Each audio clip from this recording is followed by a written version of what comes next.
Welcome, dear students of Shaith Vidya Mandir English High School and Junior College. Students, a well-known monk, Dalai Lama, once quoted that compassion and tolerance are not a sign of weakness but a sign of strength. Meaning, showing love and tolerating injustice is the sign of strength, and it does not make a person weak. Also, you all know that helping others is one of the simplest ways to fill our life with joy and fulfillment. It's by helping others we get all the happiness and joy which we will not get in a normal way by satisfying what we like. So by helping others you will be more happier than what you get things from your parents or from your near and dear ones will give you that happiness. So students, today's topic is very closely related to the charity and helping the needy, which we shall see in up today's poem, The Plate of Gold, Standard 8th, lesson number 3.1. The poem Plate of Gold is written by James Henry Leigh Hunt. Let's know about him. Leigh Hunt, in full name, James Henry Leigh Hunt, born on October 19, 1784, England, and died on August 28, 1859 at London. Known as a British author, also known for his writings as an English essayist, critic, journalist, and poet. He was also an editor of influential journals in an age when the periodical was at the height of its power. In 1808, Leigh Hunt and his brother John had launched the weekly Examiner, The Readers, which advocated abolition of the slave trade, Catholic emancipation, and form of parliament and the criminal law. So this is here we get to know a little bit about the poet James Henry Leigh Hunt. Let's get started with the poem. It's been a wonderful poem, a beautiful message the Plate of Gold has to give us. It gives us the message that God loves those who truly love their fellow beings. So let's see from the beginning, from the stanzas, what we are going to read out. One day there fell in great Benares temple court a wondrous plate of gold, whereon these words were writ, to him who loved best, a gift from heaven. One day in a wonderful plate of gold fell in the great temple of Benares. Okay, once there was a gold plate fallen in the temple court of Benares. And on that it was written the words that to him who loves the best, a gift from heaven. The one who is a true lover will be a true lover of God, a true, you can say true worshipper or a devotee of God is this plate of gold for that person who loves them most. So writ here means written. Moving ahead, there at the priest made proclamation at the midday hour each day, and let those assemble who for virtue deem their right to heaven's gift the best, and we will hear the deeds of mercy done, and so adjudge. So the next part of the poem we see the priest made a public statement. That's a proclamation, means a public statement. At the midday hour, the middle of the day, is that each day let those assemble is come together or gather, who for virtue deem, virtue is a good behavior, should be considered their right to heaven's gift the best. And we will hear the deeds of mercy done, and so adjudge. Adjudge is declare. They're trying to say you every day people will come and give us their good deeds or mercy, what they have done in their life, and we shall judge accordingly who is the best to take this plate of gold. So seeing this, the priest had made a public statement that all those who thought that they were virtuous enough to claim heaven's gift should assemble at midday each. The priest would hear all the deeds of mercy done, consider them, and then declare the winner, or declare the one who actually holds the plate of gold. Now with the beginning of the poem only you can understand the priests were not capable, and they made a proclamation saying that the one who is actual worth of taking the plate of gold, who is a sincere devotee of God, when the plate of gold is going to be in his hand, it's going to remain gold forever, and that is the true lover or the true follower of God. So it went on, the first round, where in the midday hour, each midday hour, the people were called in the temple and they were asked to tell their good deeds and hold the plate of gold. If the plate of gold remain gold, it means it's their good deeds and a blessing given from God. So we move ahead. The news ran swift as light, and soon from every quarter came nobles and munshis, hermits, scholars, holy men, and all renowned for gracious or for splendid deeds. Meanwhile, the priests in solemn council sat and heard what each had done to merit best the gift of heaven. So for a year, the claimants came and went.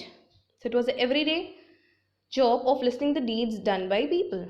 So as soon as this was declared, this news ran as swift as light. Swift is quick, as quick as light. As you quickly you can light the light. Simply this news ran rapidly, very far to everyone.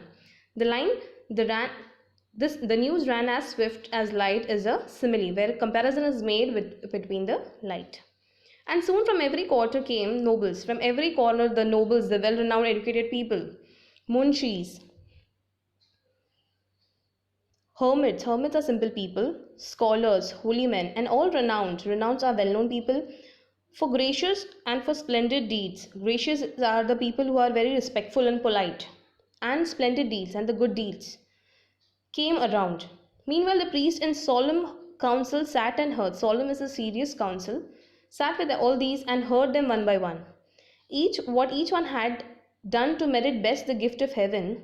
So for a year, the claimants came and went. Claimants are the one who wanted to claim the gift which was given from heaven by God. Every day the claimants came and this went for a year. What happened next? At last, after a patient weighing of the worth of all, the priest bestowed the plate on one who seemed the largest lover of all of the race, whose whole estate within the year had been parted among the poor.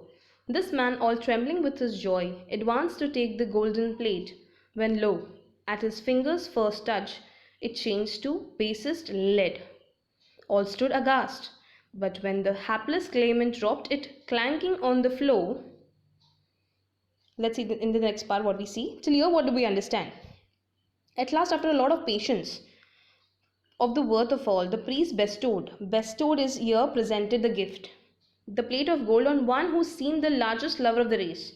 They all knew that one lover we have is the loving all the entire poor and the needy people. One lover we have, let's call him and ask him to hold the plate of gold.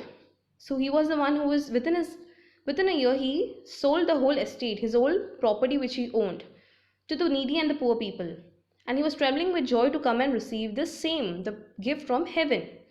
And what happened was that when he took the plate in his hand, it was surprise. Lo is surprise. His finger at first touch turned the basis to the lead. Now, as soon as he touched the plate of gold, it turned to lead. And as soon as he dropped the plate on the floor, again it turned to gold. The people over there stood aghast. Aghast is the people were completely shocked and surprised. They were horrified. This hapless thing, how it has happened. Hapless is again, you can say unfortunate thing, how it happened. The claimant, the one who came to claimed, clanging on the floor. When he came, he dropped the plate on the floor and again it turned to gold.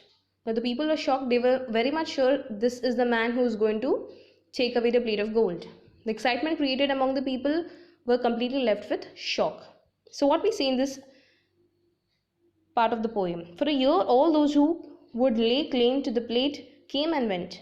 Finally, after patiently judging the worth of all the claimants, the priest presented the plate to a person who seemed to love human beings the most. This person had distributed all his wealth among the poor during the year. The man, trembling with joy, came forward to take the plate of gold, but the plate turned to a cheap lead. Everyone was surprised and horrified. But when the unfortunate claimant dropped the metal plate on the floor, the gift from heaven once again turned to shining gold. So when the plate was again dropped on the floor, again it turned to gold. It means it was not for that man also. So they were all surprised to know that it is impossible, even this man is not worth. So who is the real lover of God? That was the question created among these people. What happened?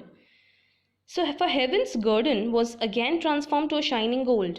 Heaven's guerdon, that heaven's reward, was again transformed to a shining gold as soon as he dropped it. The clanging sound on the floor is again an onomatopoeia.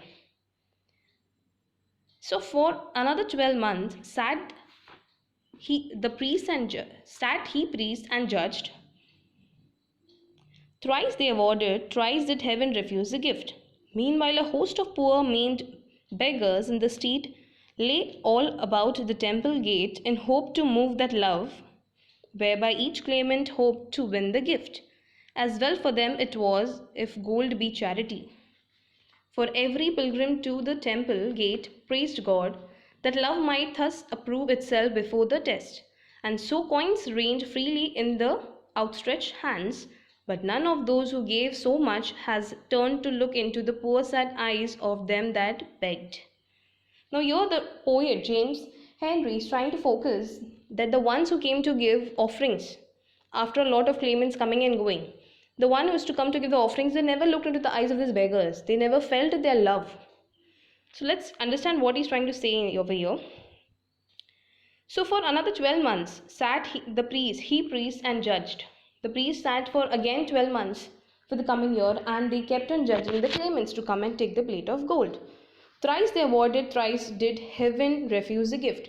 Thrice, three people they had awarded, and the three also were not the true lovers or the true gift owners. Meanwhile, a host of poor, a group of poor, maimed beggars came again. Maimed are the ones who are crippled, or you can say a type of handicap. Came in the street, lay all about the temple gate, and hoped to move that love whereby each claimant hoped to win the gift. Now they all came out and gathered outside the temple, thinking their love might show to God and prove to God that they're the true lovers of God. These beggars thought that. Now beggars, if they love truly God, they would not come for begging. They would work and they would earn their living however possible it is. So the beggars came thinking if their wish is to get the plate of gold, if it's a gold, to be the charity. For every pilgrim to the temple gate praised God. Every pilgrim came over there, praised God. That love might thus approve itself before the test. The love what they showed for God might approve the test. Does God tell us to love? Each time you go, does God tell us to tell or remind him that we love him? He never tells us anything. He just listens to us. So he has never asked us to tell that how much you love. If you love God truly, you would never express it. You would express in the form of some other helping for the people. So what happened? And so coins rained freely in the outstretched hands. Outstretched hands is offering hands or giving money to the people or lending offerings to the poor and the needy. But none of those who gave so much as turned to look into the poor sad eyes of them that begged.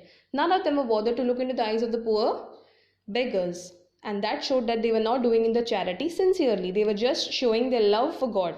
God has never told you to show the love. God has told you to feel the pain of the poor and the needy by helping them from your heart. Isn't it, students? Yes? So what do we see in this part of the poem? For another year, the priests got together and judged the people who came to claim the gift. 3 times it was awarded it to someone, and 3 times the plate turned to lead, indicating that heaven had not accepted the claims of the person. Meanwhile, plenty of poor and crippled beggars from the street lay about near the temple gate. They hoped to inspire love in each claimant who hoped to win the gift. For this could mean money for them. Every pilgrim who visited the temple praised God and generously gave alms to the beggars in the wish to prove that they were the ones who loved the best. However, none of these people who gave turned around to look into the poor and sad eyes of the beggars. They just wanted to give an offering for the sake of giving offering and alms to the poor. The remaining part of the poem we shall see in our next video. Thank you.